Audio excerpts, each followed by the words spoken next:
Պարոն ինչ իրավիճակ է, հա, տարեշում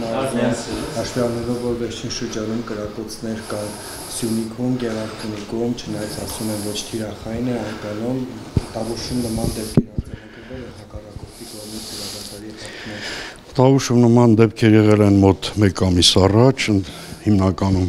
Բերդի տարածաշրջանում, անկանոն կրակոցներ են եղել, ոչ ուղղորդված որևէ կետի վրա,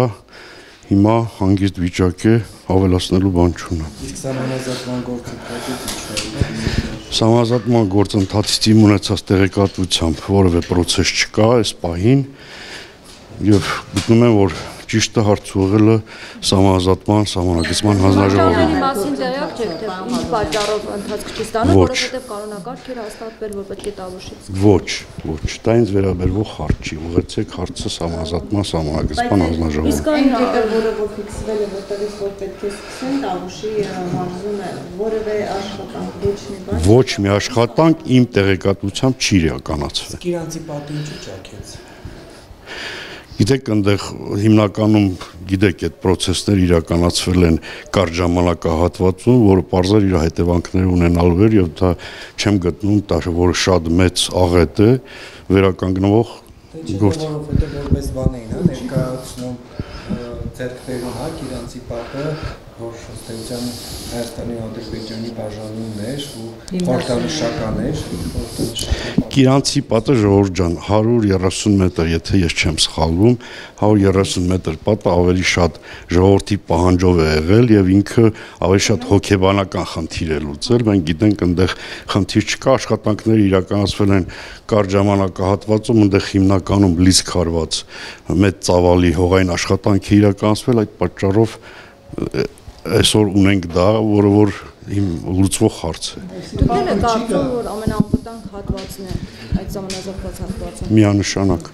Եվ փառատվեցին բնակիչների այն մտահոգությունները կապված սահմանազատման սահմանագծման այդ աշխատանքների հետ, որ առաջին օրերին էր։ Համենայն դեպս դուք ինքներդ դրականատեսն եք, որ որևէ process չկա 2024 թվականին սկսված սահմանազատման process-ի սկզբից իհարկե կար որոշակի անհանգստություն, որը նաև ուղղորդված էր մեր որոշակի քաղաքական շրջանակների կողմից, բայց այս պահին որևէ անհանգստություն չկա, ես շաբաթ օրն եմ եղել անձամբ Կիրանցում, ես հաճախ այցել ունեմ, ժողովրդի մոտ անհանգստություն չկա։ Ժողովուրդ ջան, խնդրում եմ հերթով հարցերու։ Իշխանությունները գիտելիքան կարող բնականաբար չանդրադառնան եկեղեցի իշխանություն հարաբերությունների Նիկոլ Փաշինյանը մտադիր է, ինչպես ասած, հեռացնել կաթողիկոսին, ինչպես ինքն ասում, ազատել Բեհարյանը ու այդ նպատակով հոգեվոր խորհուրդ է ձևավորել, այդ ձեր տեսակետը։ Ինձ թվում է հենց ձեր հարցադրումը սխալ է, որովհետև դա եկեղեցու դեմ չի ուղված, կոնկրետ վարչապետի կողմից հնչել է հարցադրում, որին տևական ժամանակ պատասխան չի եղել։ Վեհափարի դեմ է ուղղված։ Վեհափարի դեմ չի ուղված է այն մարդու դեմ, որը որ խախտել է կուսակրոնության այդ գրածը։ Վեհափարի եկեղեցու դեմ է ու բառամթերքը նրա, ինչպես է եկեղեցու հոգևորականների մասին խոսում։ Ժողովուրդ ջան, այդ եկեղեցու հոգևորականները, որ իրենց թույլ են տալի ամեն ինչում խառնվեն, դա թույլատրելի է, երկրի վարչապետին թույլատրելի չի, դուք ոնց եք կարծում։ Թող այդ եկեղեցականները մտածեն, որ Հայաստանի Հանրապետության ժողովրդի մեծ մասը աղոթում եւ մոմավառում այն եկեղեցիներն, որտեղ սպասավոր չկա։ Թող դրա մասին մտածեն։ Այսինքն ողջունում եք Նիկոլ Փաշինյանի սկսած է սահմանազատումը։ Ուրեմն մեր երկրի վարչապետի քաղաքականությանը ամբողջությամբ կողմ եմ 100%-ով։ Դուք կարծում եք, որ ինքս ամբողջ Ավել հարցերի չեմ պատասխանում։ Եվ հիմա գրել է, որ հիմա որ ասում է մեյլին ուղարկել, հանձնախումբ ձևավորվի, կարող է դուք համաձայնություն հայտնեք քաստինգի մասնակցել։ Այդ հարցին չեմ պատասխանում։ Խնդրեմ ձեր հարց։ Ցանկություն չունեմ։ Պարոն Ղալումյան, Իրանցում արդյոք բոլոր բնակիչները փոխհատուցում ստացան, թե ոչ, որովհետև կային բնակիչներ, որոնք չէին ցանկանում ստանալ այդ կառավարության կողմից ստեղծող գումարները։ Ուրեմն դուք գիտեք, որ այդ փոխհատուցման process-ը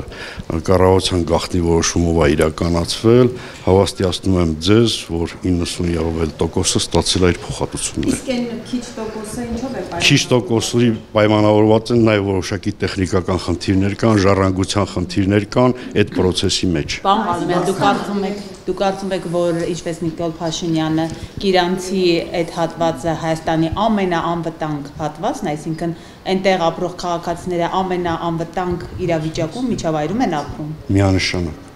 Այսինքն որ ուղիղ իրախում են մոտ են ադրբեջանցիները դա անվտանգության երաշխիք։ Ժողովուրդ ջան, այսօր դուք տեսաք, ասենք աշխարհի մի ծայրից մի ծայրին խփում են, ասենք այդ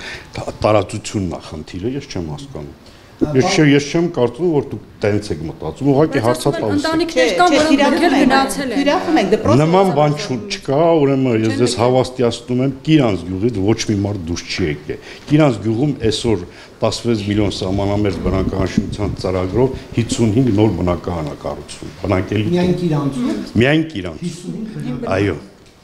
55 ճիշտ է։ 55։ Պարոն Ղալումյան, եւ կխնդրեմ ասեք, ձեր մարզում կան կիսաքանդ եկեղեցիներ, որոնք անխնամ են եւ եկեղեցականներ, օրինակ չեն գալիս, չեն հետեւում եւ որևէ ձեւով չեն աջակցում նրա վերակառուցումը։ Միանշանակ կան, բայց այսօր ԿԳՄՍ-ի կոմիտեի կանցնող ծրագրերով մենք բազմաթիվ եկեղեցիներ ունենք, որոնք վերականգնում են։ Ես նկատի ունեմ եկեղեցուց որևէ աջակցություն լինում է, դա էր հարցը։ Այսինքն ինչ առումով աջակցություն։ Եկեղեցականները գալիս են, հետաքրքրվում են, որևէ անգամ մտահոգվել են այդ քանդված եկեղեցիները։ Ամենայն դեպս վերջի շրջանում առնչություն չունեն եկեղեցի։ Տավուշի մարզում տեսել եք եկեղեցիներ, որոնք ըստ Նիկոլ Փաշինյանի բնորոշմամբ հիշեցնում են չուլանների, ասենք օրինակ 5 կոշի կրավատ բաներ, էլ այդպես բաներ։ Միանշանակ, եթե եկեղեցին սպասավոր չունի, չեմ ժողովուրդ ջան, ձեր սադրիչ հարցերով ասենք ինչ եք ուզում անեք։ Չեմ պատասխանում այդ հարցին։ Այլ հարցեր։ Ձեր խոսքի վրա Վերջացրեցիք։ Չէ, չպատասխանում եք։ Ես ասած չեմ պատասխանում այդ հարցին։ Չեք տեսել, թե տեսել եք։ Տեսել ենք։ Ասեք, բայց Այսինքն Պարոն Ղալումյան ներողություն տեսել եք չեք ասում։